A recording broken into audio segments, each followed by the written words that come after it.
He sent her a wedding invitation. Not to celebrate, to humiliate.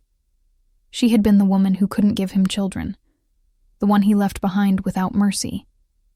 But when she walked into that chapel, the entire room went silent. Because she wasn't alone. 3 identical boys, 5 years old, dark eyes, his face. The empire he built on lies was about to collapse, and the secret she carried for 5 years was about to destroy him. Subscribe now, because this story will change everything you thought you knew about revenge. The chapel was draped in white silk and golden roses. Everything perfect. Everything calculated. Jin-woo stood at the altar in a black tailored suit, his expression cold and unreadable. At 32, he was the underground king of Los Angeles, feared, respected, untouchable. His empire stretched across the city like a shadow no one dared to name. And today he was getting married, not for love, for alliance. The woman beside him, dressed in ivory lace, was the daughter of a powerful East Coast family. Beautiful, polite, strategic. She smiled at the guests. Jin-woo didn't. His dark eyes scanned the crowd. Business partners, allies, enforcers dressed in expensive suits. Everyone who mattered was there. Everyone except her, or so he thought. The heavy oak doors at the back of the chapel creaked open. Silence. All eyes turned. And there she was. Naomi, 30 years old. Slender frame wrapped in a simple black dress. Natural curls framing her face. Skin glowing under the soft light. She walked slowly, her heels echoing against the marble floor. But she wasn't alone. 3 boys walked beside her. Identical. 5 years old. Dark hair, almond-shaped eyes, strong jawlines that didn't belong on children. They looked exactly like Jin-woo. The room froze. Whispers erupted like wildfire. Jin-woo's jaw tightened, his fists clenched at his sides. The bride turned to him, confusion painted across her face. Jin-woo. Who is that? He didn't answer, because he couldn't breathe. Naomi stopped halfway down the aisle. She didn't look at him. She didn't need to. The boys stood perfectly still, their small hands folded in front of them. Calm. Composed. Trained. One of them tilted his head slightly, studying the man at the altar. Jin-woo felt his heart stop. He knew those eyes. He knew that face, because it was his. Naomi finally lifted her gaze, and when their eyes met, the world collapsed. No words, no explanations, just the silent roar of a truth he had buried 5 years ago. She smiled, soft, sad, lethal. Then she turned and walked out. The boys followed. And Jin-woo stood there, frozen, as his perfect wedding shattered into dust. Jin-woo didn't remember ending the ceremony.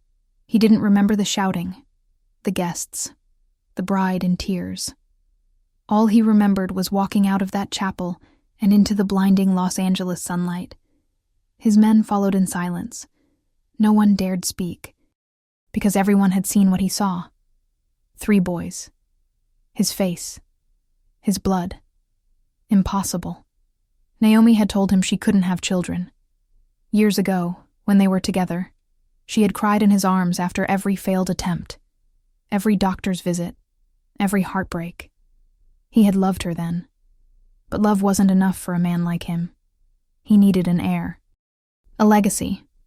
And when she couldn't give him one, he walked away. No explanation. No goodbye. Just a cold, final silence. That was 5 years ago. And now she had 3 sons. His sons. Jin-woo sat alone in his penthouse that night, the city lights sprawling beneath him like a kingdom he no longer controlled. His phone buzzed. A message from one of his men. Found her. Downtown loft. She's been living there for 3 years. He stared at the address. His hands trembled. For the first time in years, Jin-woo felt something he had forgotten. Fear. Not of her. Not of the truth. But of what he had become. The next morning he went to her. No bodyguards. No armor. Just him. The loft was small but warm. Sunlight poured through tall windows. Children's drawings covered the walls. Toys scattered across the floor. It felt alive. Naomi opened the door before he knocked. She looked at him with the same calm strength she always had. "I knew you'd come," she said quietly. Jinwoo stepped inside. The boys sat on the floor, building something with colorful blocks. They glanced up at him briefly, then returned to their work. No fear, no curiosity, just presence. Naomi crossed her arms. "Say what you came to say." Jinwoo's voice was rough. "Are they mine?" She didn't flinch. "Does it matter?" "Yes." "Why? So you can claim them? Add them to your empire like property." Her words cut deeper than any blade. Jinwoo looked at the boys again. One of them laughed. A soft, genuine sound. Something inside him cracked. "I didn't know," he whispered.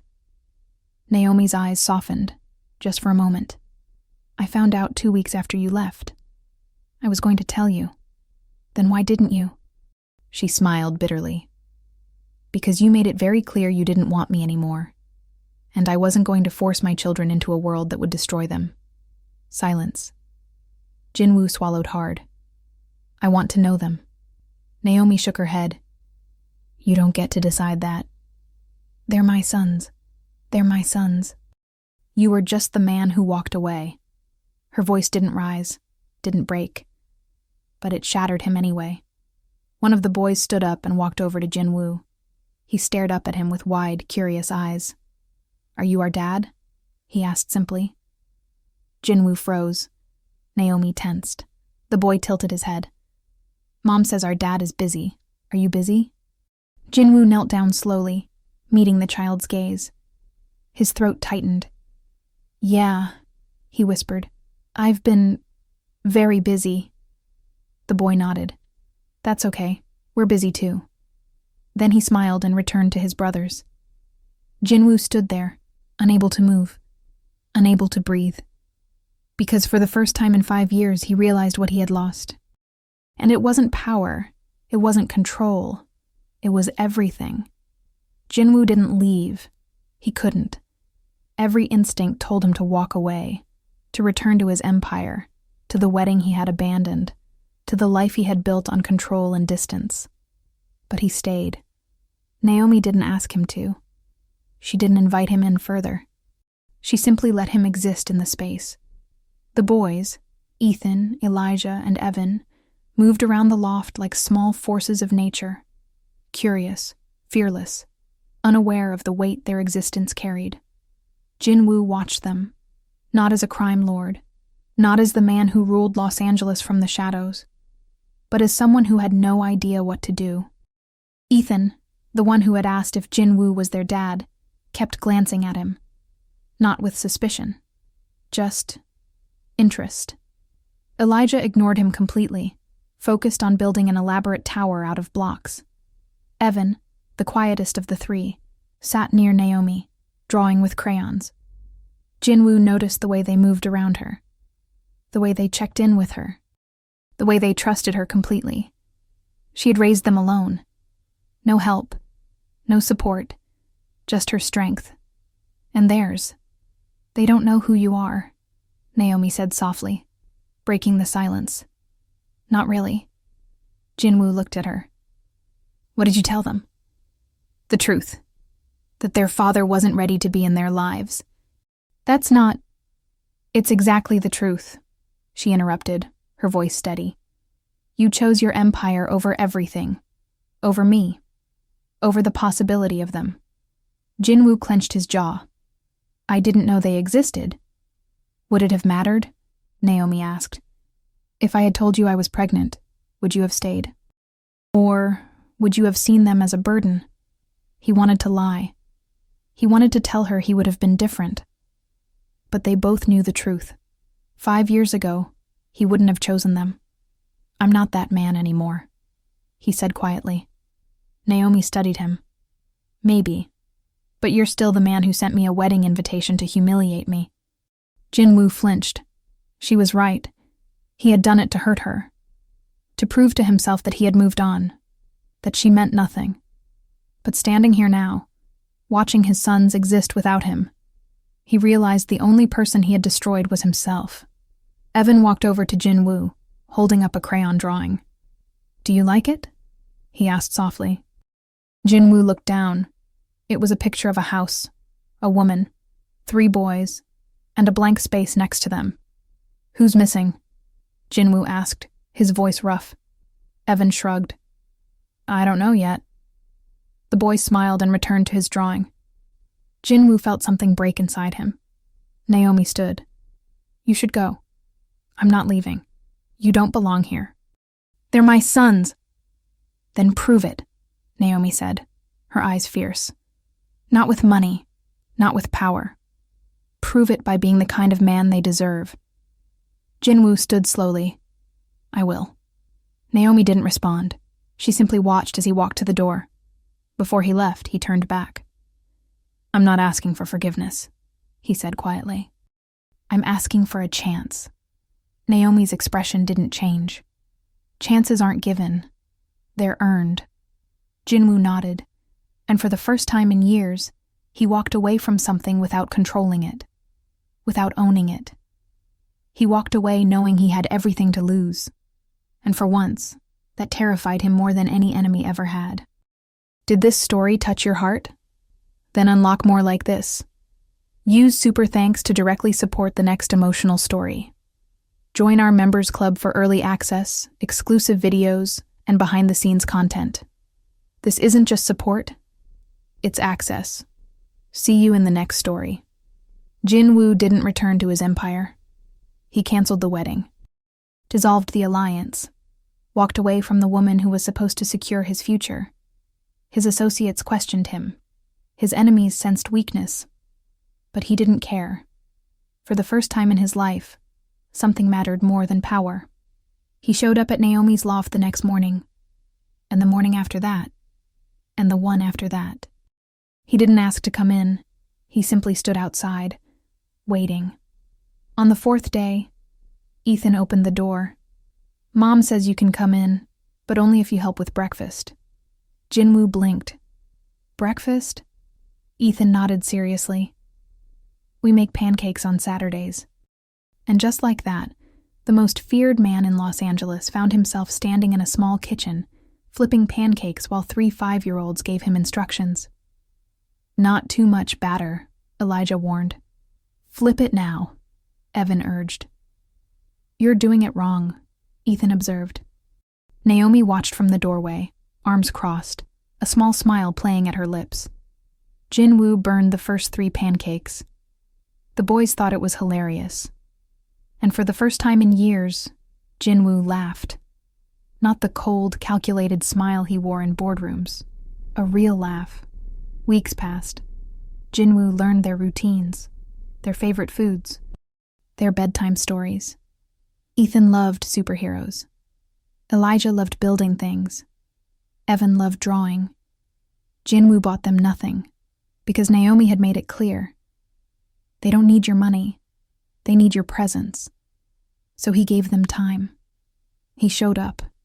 He listened. He learned what it meant to be still. But his world wouldn't let him go so easily.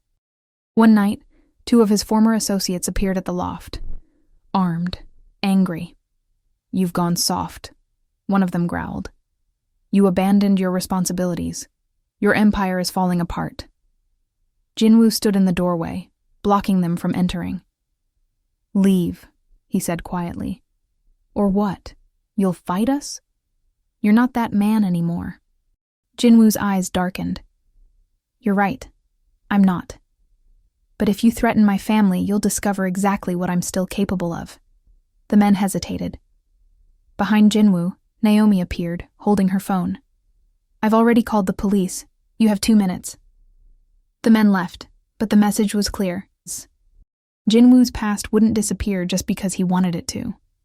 That night, after the boys were asleep, Naomi sat across from him. "You can't live in both worlds," she said softly. "I know. So what are you going to do?" Jin-woo looked at her, really looked at her. "I'm going to choose you," All of you. And your empire? It was never mine, he whispered. It was just a cage I built around myself. Naomi's eyes glistened. It won't be easy. I don't care. She reached across the table and took his hand. For the first time in 5 years, they touched, and the world felt possible again. Jinwoo dismantled his empire piece by piece. He transferred control, dissolved partnerships, walked away from the underworld that had defined him for a decade. It wasn't clean. It wasn't easy. And it came with a price. The first threat arrived 2 weeks after he started the process. A black envelope slipped under his apartment door.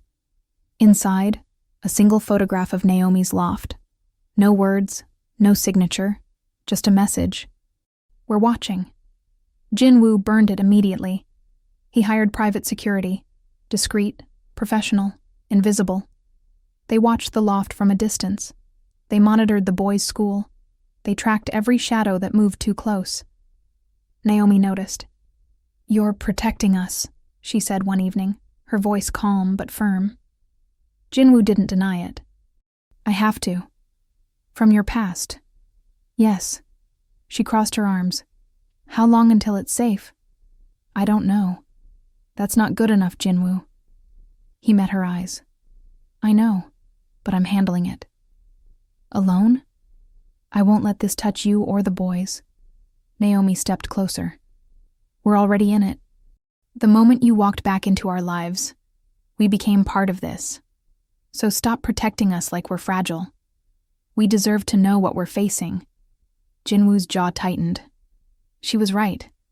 He had spent so long operating in shadows, controlling information, keeping people at a distance. But this was different. This was family. "There are people who don't want me to leave," he admitted quietly. "They see it as betrayal, weakness. And what do they want? For me to come back, or to make an example out of me." Naomi didn't flinch. "Then we deal with it. Together." Jinwoo shook his head. "You don't understand what these people are capable of. And you don't understand what I'm capable of," Naomi interrupted. "I raised 3 boys alone in a city that tried to break me. I survived you leaving. I survived poverty, exhaustion, fear. I'm still here, so don't treat me like I'm helpless." Her strength hit him like a wave. Jinwoo exhaled slowly. "I'm sorry." "Don't be sorry. Be honest." He nodded. "I will." That night, he told her everything. The names, the connections, the threats, and together, they made a plan. The solution came from an unexpected place. One of Jinwoo's former allies, a man named Samuel, who had always operated on the edges of legitimacy, reached out. They met in a quiet diner on the outskirts of the city. Samuel was older, graying at the temples, his eyes tired but sharp. "You've caused quite a stir," Samuel said, stirring his coffee. "I'm out," Jinwoo replied. "Completely." "I know. And that terrifies them." "Why?" Samuel smiled faintly.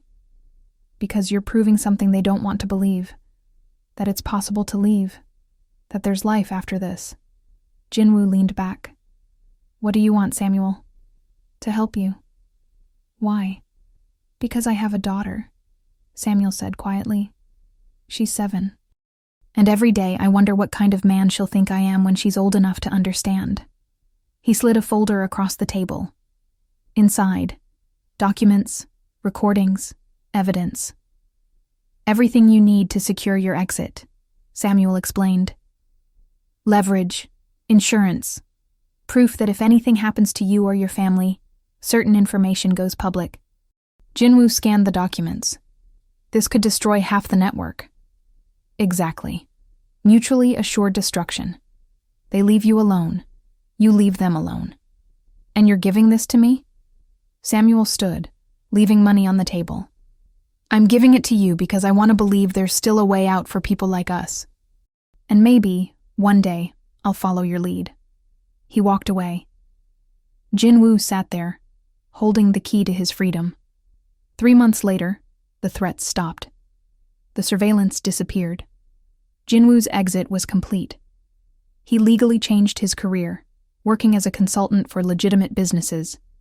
He used his strategic mind, his understanding of complex systems, his ability to see 10 steps ahead, all for legal, productive purposes.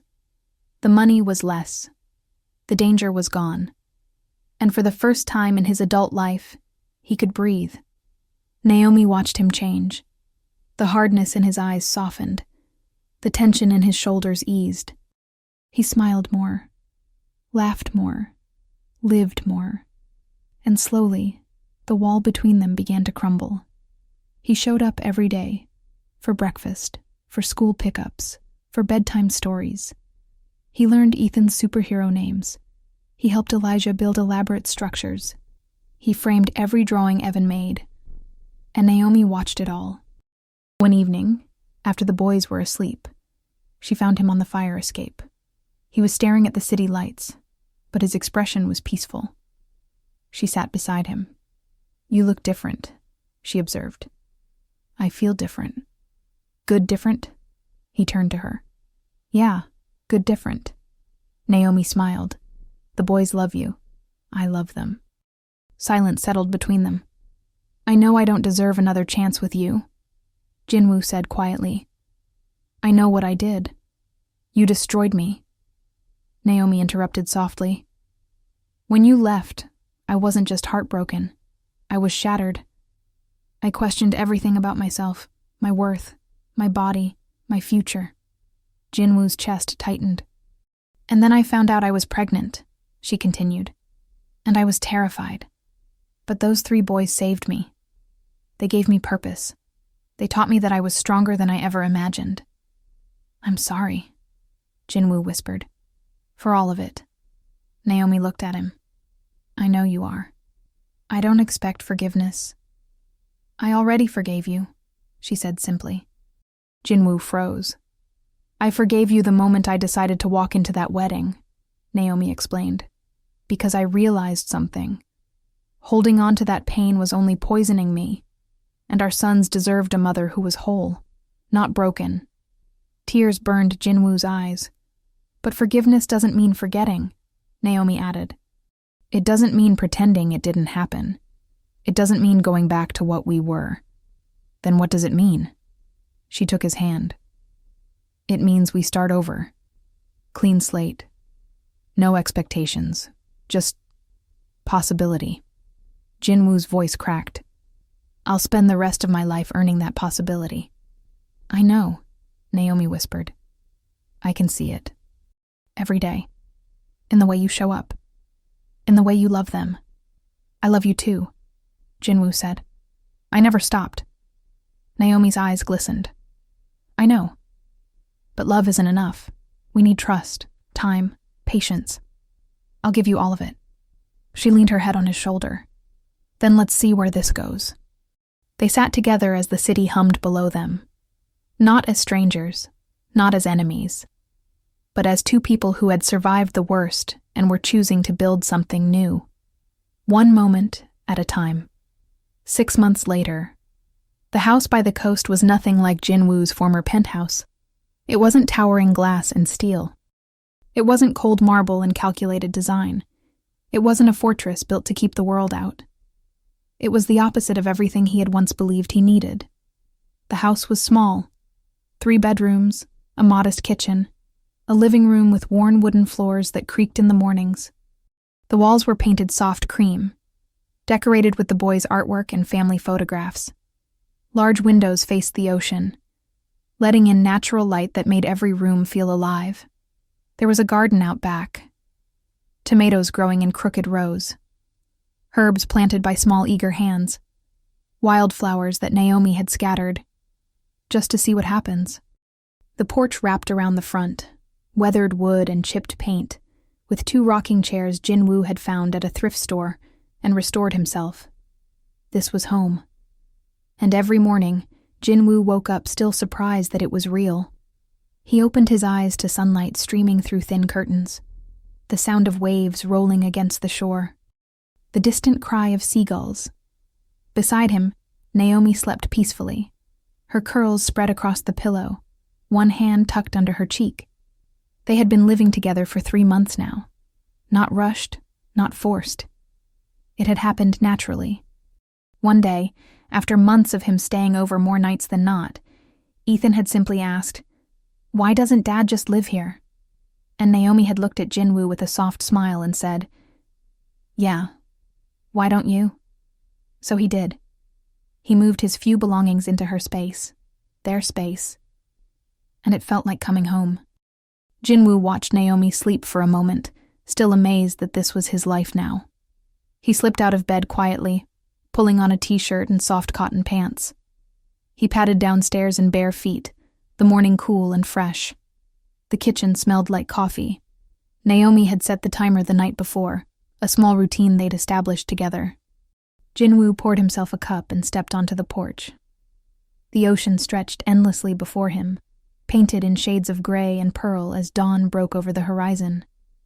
The air tasted like salt and possibility. He sat in one of the rocking chairs and let the peace wash over him. 5 years ago, mornings had meant threat assessments, encrypted messages, and the weight of an empire that never slept. Now, mornings meant coffee and waves and waiting for his sons to wake up. He had never been happier. The sound of small feet on stairs made him turn. Evan appeared in the doorway, clutching a stuffed dinosaur, his hair sticking up in every direction. "Morning, buddy," Jinwoo said softly. Evan climbed into his lap without a word, still half asleep. Jinwoo wrapped his arms around him, feeling the small, solid weight of his son against his chest. These moments, quiet, simple, unremarkable, were everything. "Did you have good dreams?" Jinwoo asked. Evan nodded against his shoulder. "I dreamed we were flying." "Yeah? Where were we going?" "Everywhere." Jinwoo smiled. "That sounds nice." They sat together, watching the sunrise paint the sky in gold and pink. 20 minutes later, Naomi appeared with 2 more cups of coffee. She handed one to Jinwoo and sat in the other rocking chair, her eyes still soft with sleep. "Morning," she murmured. "Morning." Evan had fallen back asleep in Jinwoo's arms. Naomi smiled at the sight. "He does that with you now." "Does what?" "Falls asleep on you. Trusts you completely." Jinwoo looked down at his son's peaceful face. "I don't take that lightly." "I know," Naomi said. "That's why he does it." They sat in comfortable silence as the world woke up around them. This was the empire Jinwoo had built. Not with fear or force, but with presence, with patience, with love. Later that morning, breakfast was controlled chaos. Ethan wanted waffles. Elijah wanted eggs. Evan woke up fully and demanded pancakes shaped like dinosaurs. Jinwoo stood at the stove, spatula in hand, attempting to create something that vaguely resembled a stegosaurus. "It looks more like a blob," Elijah observed critically. "It's abstract," Jinwoo defended. Naomi laughed from the table. "It's perfect." Ethan climbed onto a chair, peering over Jinwoo's shoulder. "Can you make mine look like Captain America's shield?" "I can try. You said that last time and it looked like a frisbee." "Hey, a frisbee is basically a shield." The boys erupted in giggles. Naomi watched Jinwoo, the man who had once commanded rooms full of dangerous men with a single look, now negotiating pancake shapes with 3 6-year-olds, and he looked completely content. They ate together at the small kitchen table, plates crowded, elbows bumping, conversation flowing. "We have a field trip next week," Elijah announced. "Where to?" Naomi asked. "The Science Museum. We're learning about physics." Ethan rolled his eyes. "Boring." "It's not boring," Elijah protested. "Dad, tell him physics isn't boring." Jinwoo considered this. "Physics is how we understand the world. It's in everything. How waves move, how buildings stand, how superheroes fly." Ethan interrupted, suddenly interested. "Exactly." Ethan reconsidered. "Okay, maybe it's not boring." Evan, meanwhile, was drawing on his napkin with a purple crayon. "What are you making?" Jinwoo asked. Evan held it up. "Our family. See? That's Mom. That's you. That's us." He had drawn 5 stick figures holding hands, all of them smiling. Jinwoo's throat tightened. 6 months ago, there had been an empty space in Evan's drawings. Now, Jinwoo was centered right in the middle. "It's perfect," he said softly. Evan beamed. "I'm gonna put it on the fridge." After breakfast, the boys scattered, Ethan to read comic books, Elijah to build something elaborate with blocks, Evan to draw. Jinwoo helped Naomi clean up. They worked side by side in comfortable rhythm. He washed, she dried. "You're good at this," Naomi said. "Washing dishes?" "Being here, being present, being you." Jinwoo set down a plate. "I'm still learning." "We all are," she replied. "But you're doing it right. You show up, you try, you care." "Of course I care." She turned to him. 5 years ago you didn't, or you couldn't, or you thought you couldn't. Jinwoo nodded slowly. "I was a different person." "You were scared," Naomi said gently. "Of being vulnerable, of needing someone, of being needed." "Yeah. And now?" He looked at her. Really looked at her. The woman who had survived his abandonment, who had raised their sons alone, who had given him a second chance he didn't deserve. "Now I'm still scared," he admitted. "But not of the same things." "What are you scared of now?" "Losing this, losing you, losing them." Naomi stepped closer. "You won't." "How do you know?" "Because you're not running anymore. And neither am I." She kissed him softly. And Jinwoo felt the last piece of his old life fall away. 3 months later, Jinwoo's consulting business had grown steadily. He worked from home mostly, using the small office they'd set up in the converted garage. He helped legitimate companies navigate complex negotiations, restructure operations, anticipate market shifts. Everything he had learned in the underworld, reading people, understanding power dynamics, strategic thinking, now served a different purpose. He was good at it. And more importantly, he was proud of it. No more shadows. No more compromises. Just honest work. Naomi's design business flourished too. She created branding for small businesses, websites for local artists, visual identities for nonprofits. Her work was beautiful, thoughtful, full of the creativity she'd had to suppress for years while just surviving. Now, she was thriving. They had built something together. A life, a partnership, equal, balanced, real. One Saturday afternoon, Jinwoo took the boys to the beach while Naomi worked on a deadline. Ethan and Elijah raced ahead, chasing waves and daring each other to go deeper. Evan walked beside Jinwoo, collecting shells. "Dad?" Evan said quietly. "Yeah, buddy? Do you remember when you didn't live with us?" Jinwoo's chest tightened. "I do." "Why didn't you?" It was a simple question, an innocent question, but it carried the weight of 5 years. Jinwoo knelt down in the sand, meeting Evan's eyes. "Because I made a mistake," he said honestly. "A really big one. I thought I knew what I needed, but I was wrong. And by the time I realized it, I thought it was too late." Evan tilted his head. "But it wasn't too late. No, your mom gave me another chance." "Because she loves you?" "Because she's braver than I ever was." Evan nodded thoughtfully. Then he held up a shell, pale pink, perfectly smooth. "This one's pretty." "It is. I'm gonna give it to Mom." Jinwoo smiled. "She'll love that." Evan ran toward the water to find his brothers. Jinwoo stayed kneeling in the sand, watching his 3 sons play. They were happy, secure, loved, everything he had never been as a child. He had broken the cycle, and that meant everything.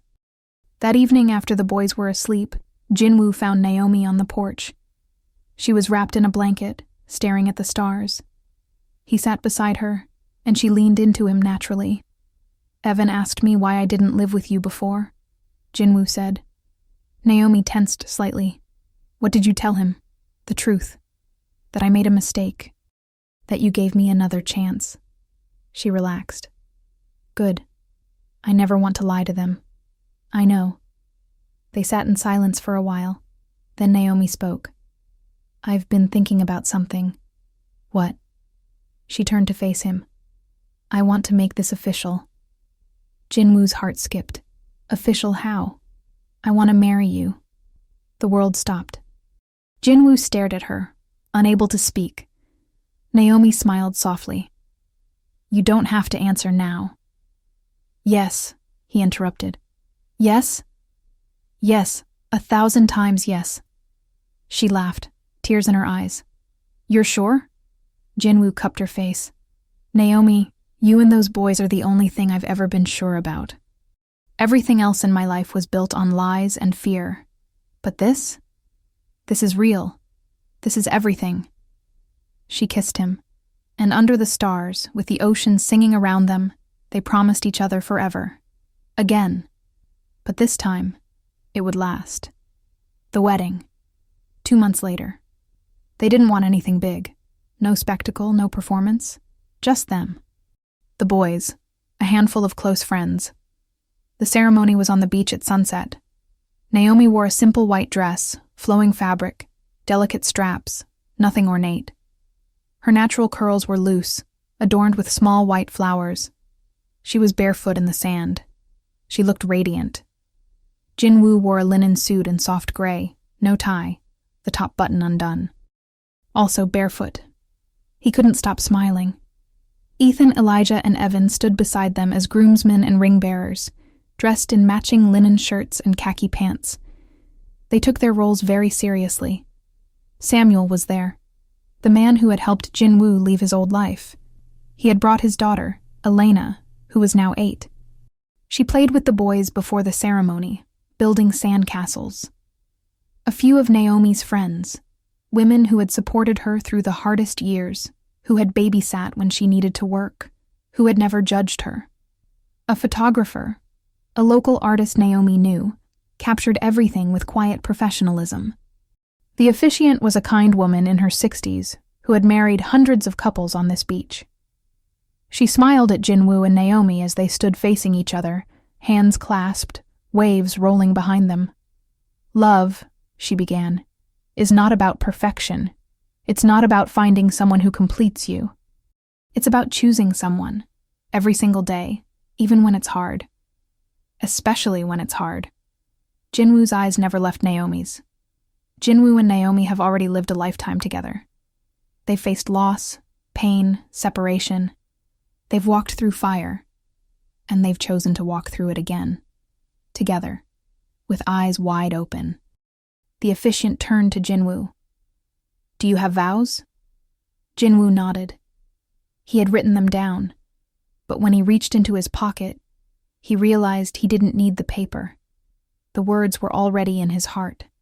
Naomi, he began, his voice steady despite the emotion threatening to break through. 5 years ago, I walked away from you because I was afraid. Afraid of being vulnerable. Afraid of needing someone. Afraid of failing. She squeezed his hands. And in that fear, I lost everything that mattered. I lost you. I lost the chance to know our sons from the beginning. I lost myself. His voice cracked slightly. But you gave me something I didn't deserve. A second chance. And I promise you, for the rest of my life, I will never waste it. I will show up. I will be present. I will love you and our boys with everything I have. Not because it's easy, but because it's the only thing that matters.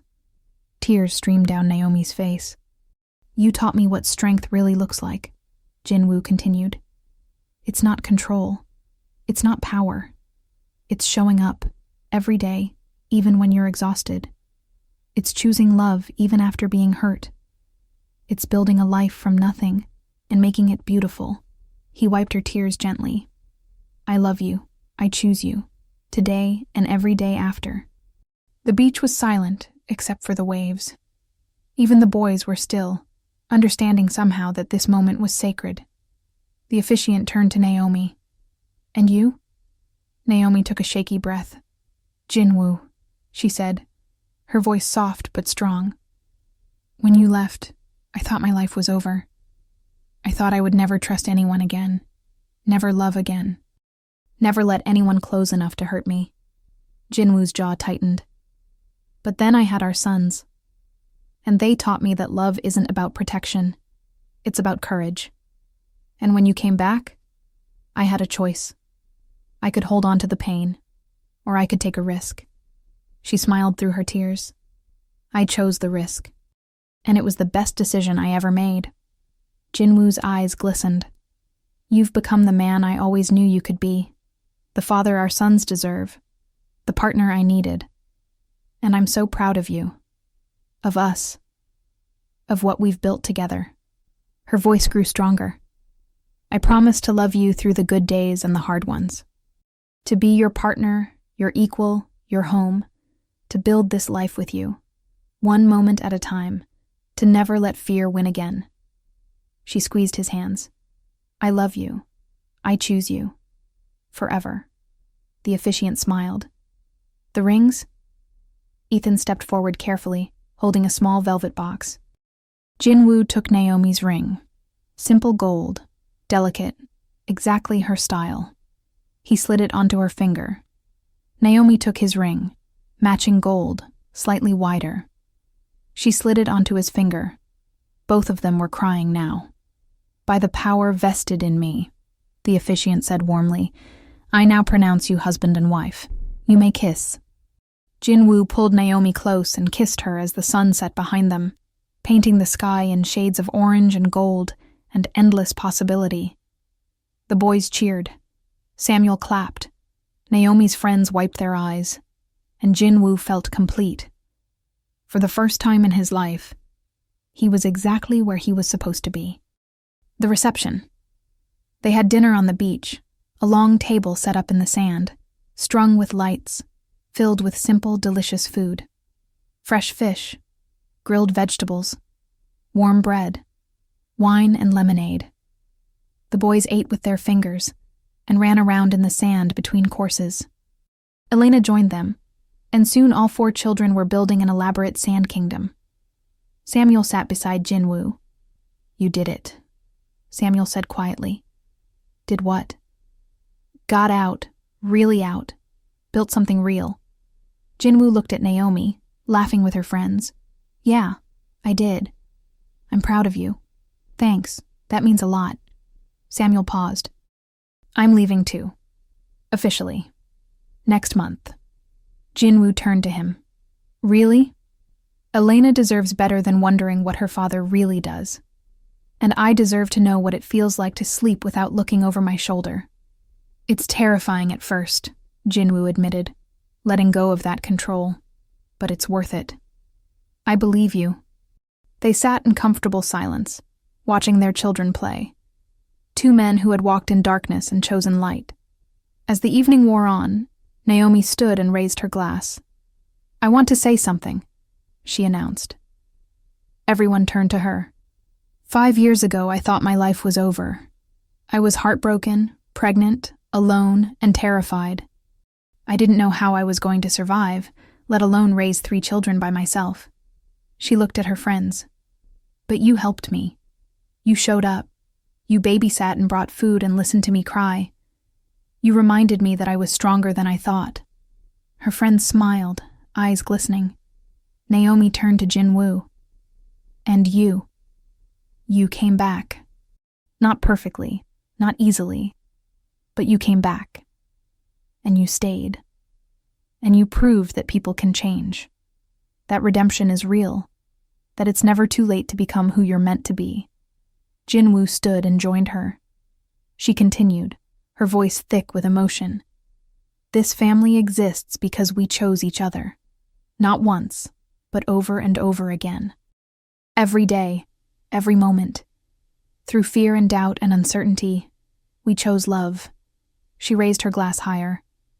So here's to second chances, to messy, beautiful, imperfect love, to building empires out of presence instead of power, to showing up, to staying, to choosing each other.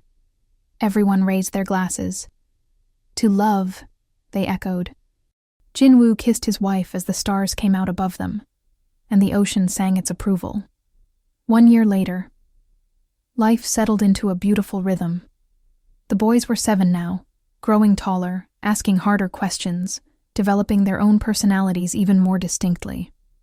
Ethan was their leader, confident, brave, always ready for adventure. Elijah was their builder, thoughtful, precise, fascinated by how things worked. Evan was their artist, sensitive, creative, seeing beauty everywhere.